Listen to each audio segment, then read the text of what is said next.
Well, NASA finds itself in a very tricky position. And when these people go for a negotiation, all of them are trying to have the upper hand.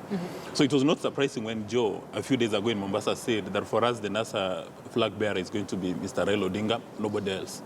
And there's no accident in the political space. So we would be very naive, number one, to imagine that Jubilee is not coming up with a strategy to scatter NASA. If Yusuf has no idea of what his political leaders are doing, then that's a sad tragedy for Jubilee in Nairobi. The Jubilee leadership would be so happy if they can dismantle NASA and have people running different ways. That would be the easiest way for them to win. But now coming to the Committee of 12, which is supposed to give out a name, it's got an advisory position.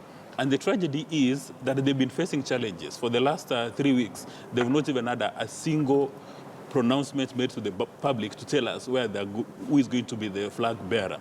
They don't have the powers of attorney. So when you see Nyenze coming up, Nyenze is expressing a frustration that the Committee of 12, which is supposed to be giving direction, has done nothing. And when he makes that statement, you would have expected, if it was a statement out of the blues, that he moved on his own motion, he would have probably made it from his home or from his village. But he made it at the National Assembly. And for those people who know Nyenze, they know Nyenze to be a very conservative man. Very careful with his words. Even during the Moi administration, he was very careful. You wouldn't even know that he's a member of the cabinet. So there's no way you'd expect Nyenze to wake up one day from the woodworks and make that statement. Obviously, he had been sent by his party leader. And you saw the following day, he was supposed to do a media conference to apologize, but he did not do.